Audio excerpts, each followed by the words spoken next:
if you want to make a fursuit, how do you begin? Like, it's such a complex process. Literally, what is the first step? It sounds impossible. I want to take you on an adventure where we start from beginning to end, like piece by piece, video by video, slowly, from making just an idea to actually making a physical fursuit. It'd be a really cool adventure. But that brings us back to our previous question of where do we even begin? When asking what is the first step to building a fursuit, you really need to ask yourself, what is the core? What is the most important part? What is the kind of foundation of this entire project? The kind of scaffolding that we're going to use is a ref sheet, right? We need a character reference sheet that we can take and hold above our heads as the kind of guiding North Star that's going to lead this project forward. It's going to be the core that we can reference time and time again to make sure that everything we're doing is kind of in line with our original plan. It's the classic saying, minutes of planning will save hours of work. And in this case, it's going to be a lot of work. So we got to make sure our ref sheet's good, and we got to make sure it's kind of codified in a nice, neat way that we can come back to when we need to again. Before I start showing you guys some ref sheets, I would really appreciate it if you can go ahead and like and subscribe. I'd hate for you to miss any of the videos in the future. I think the idea of going from step one to a final finished fursuit, like together as like an adventure, is a really cool idea, and I'd love for you to come along. Now, let's go ahead and take look at some ref sheets on the computer. Most ref sheets in the furry fandom look something like this. You get the name, you get the colors, you get the species. It's simple, it's basic, it hits right to the point. I want to show you the best ref sheet that I've ever seen. This is Moth Phoenix ref sheet, and just by a glance, you have a very good idea of who this character is, what they like, what they do, what their personality is. This is a 3D, this is a fleshed out, this is a character ref sheet. This is what we need to aim for. Ref sheets are basically three main parts. You have the shapes of your character. So this is how your character is actually constructed, as if an artist would draw it. Do you have like a big tube-shaped kind of otter or stoat? Or do you have like a big kind of boxy werewolf or, bobcat? Second, you have color. So this is the colors of paint that the artist would use if they're going to draw your character. Do you have like a warm colored red wolf? Or like a kind of a sad or cool or blue character? And then finally, you have their actual personality. This is how they act. This is how they react to situations. This would actually make themselves like an actual real character. If you remove any one of these three parts, your character ends up feeling really flat. So that's why we're going to take each of these three parts in steps by themselves, starting with the colors.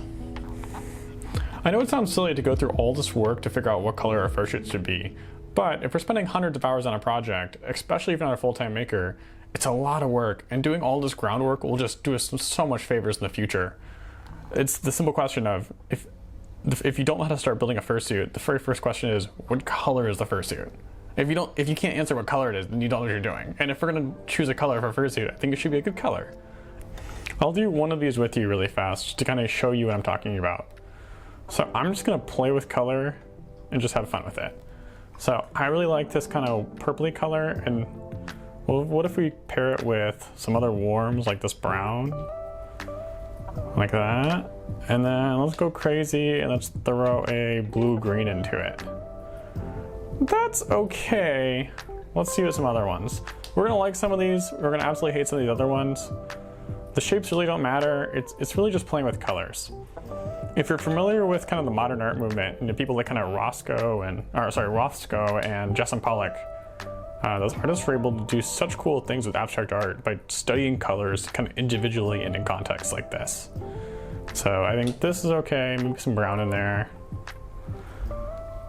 There we go. These are all just potential color patterns we could choose for our character. So maybe we could have a polar bear with this kind of blue-green base, and then like some red accent markings, and maybe some brown, kind of the deeper fur. We could do something like that.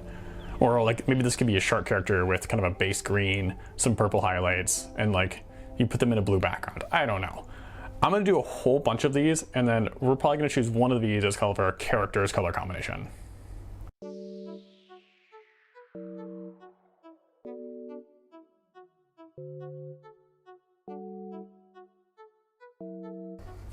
So here are our finished colored thumbnails. Some of these are really cool, others not so much, but I think we did learn something interesting from this.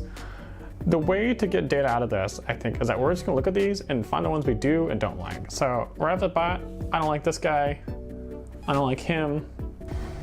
We're just gonna keep repeating this process until we get probably 2 or 3 that we actually like. So for example, between these two here, I think I like the bottom one more.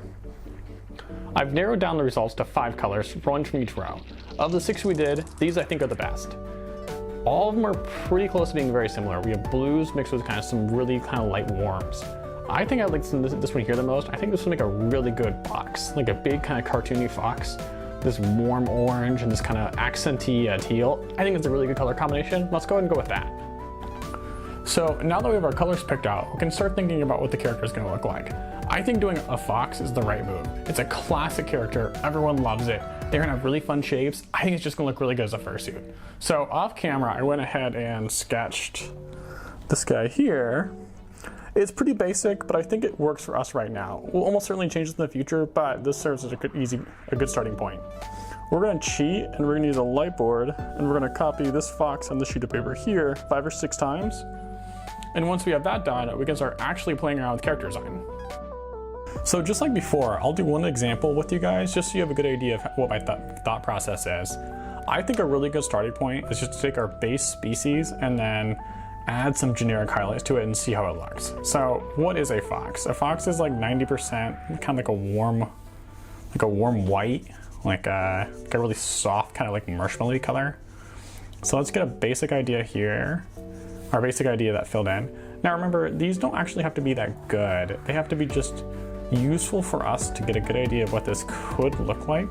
We're not actually going to make these commissions. We're not going to worry about making these look perfect. We just want to kind of get a general idea of what it could look like. And then foxes are usually kind of, they have like the little socks, fox socks. They have the like orange here. Again, doesn't need to be perfect. We're just getting kind of a feel for what this character could look like. Oh man, this orange is already making this like pop so much like a fox. So I think I gave him too much neck. Okay, like this. And it's really hard to draw on camera. If you've ever tried to draw on camera, it's hard drawing art to begin with. If you're an artist who've ever tried drawing, it is very difficult and very unforgiving. Drawing on camera though, also very difficult. So something like that. And then we'll give them like the little socks, like the little like dark feet. I think this is honestly my favorite part of a fox. The kind of socks part of it. So we'll get that done. Something real basic. We'll give them the black ears. I was thinking with our teal, we could do like teal inner ears and like teal paw pads. So something like this, and then maybe we could give him like a teal ring on his tail. As you can see, I forgot the tail. I don't quite know what a foxtail looks like, but I think it's something like this, and maybe the white tip. I think they're the white or black. Oh, we'll give him a little blue nose too, like a blue eye. I think something like this could look pretty cool. I think this is a good starting point. I'm gonna go ahead and do the rest of these now, just playing around with this general concept, and I'll come back to you with what my final results are. So here are our finished character sketches. These are just little thumbnails. The whole point of these is to play around with ideas, to kind of figure out what we like, what we don't like. As you can see, I was playing around with the tail here, trying to figure out what worked, what didn't work, you know, what we could do better, what would be more exciting. At the end of the day, I ended up doing this for our character.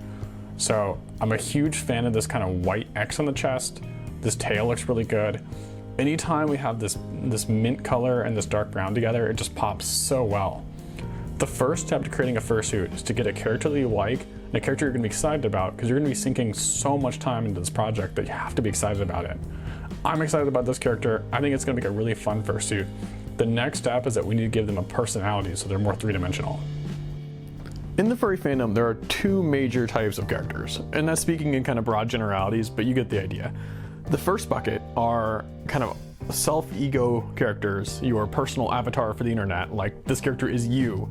And the other bucket are your role-playing characters, a la like Dungeons and Dragons or cosplay, stuff like that. Those are your 2 big buckets.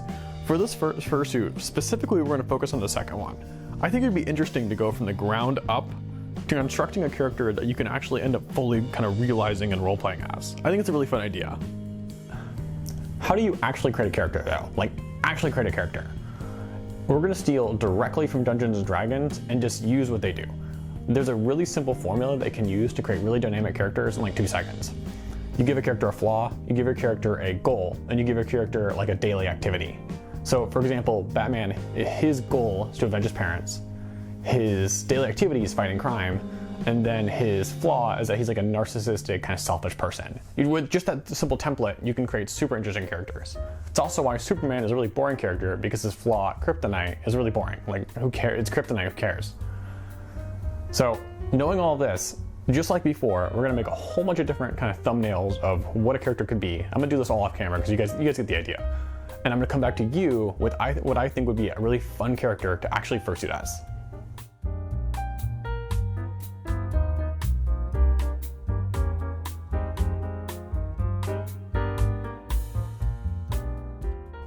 The character that we created is a smug trickster fox. So they're always trying to play pranks on their friends, their pranks are always backfiring, and their entire goal in life is just to revel in the chaos. This follows that pattern we just created. So they have a goal to revel in the chaos. They have a daily activity, which is to pull tricks and pranks, and they have a flaw, which is that everything always backfires. If I told you that it's a trickster fox version of Wile E. the Coyote, instantly in your head, you have an understanding of what that is.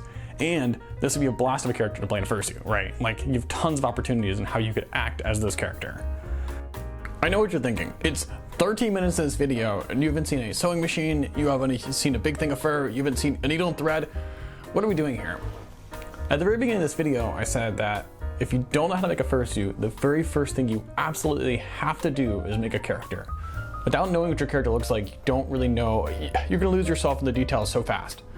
So, a character, like as before, is three major parts. We have the color scheme, we have the personality, and we have the general shapes. I think the character we created is really cool, and I think it fits that really well. In the next step, we're actually gonna go ahead and start working on the foam. We're gonna start on the foam base, we're gonna really, truly start making the fursuit, and I think that's a really cool part. But for now, I think this ref sheet's gonna work really well for kind of giving us a base to jump off of, and it's gonna help kind of guide us to this entire project. With all that work, hopefully now you have an appreciation of the tools at your disposal to create characters, right? Like, everything we do is totally arbitrary. You could have created this character in any number of ways, and it'll still been really cool. These are just general patterns that you can apply to your own projects. For the next step, I don't really have a good idea whether we're gonna do 2 parts or 1 part, or how we're gonna break up the next couple sections as far as like creating the fursuit head itself. I know the foam construction is gonna be kind of one big episode itself, but past that point, I'm not sure. You're coming along on this ride just as much as I am. I'm still really new to video making. Also, I don't know if you noticed, we haven't named this character yet. It's up to you to leave a comment to help me name this character. Naming's always the hardest part, and I have no idea what to call it. I'm gonna look at the comments, I'm gonna read them all. Hopefully together we can come up with a cool name. I have no idea. Whatever like the most upvoted thing is, we'll probably just use that. I don't know. Thank you so much. Like, subscribe. I'll see you in the next episode.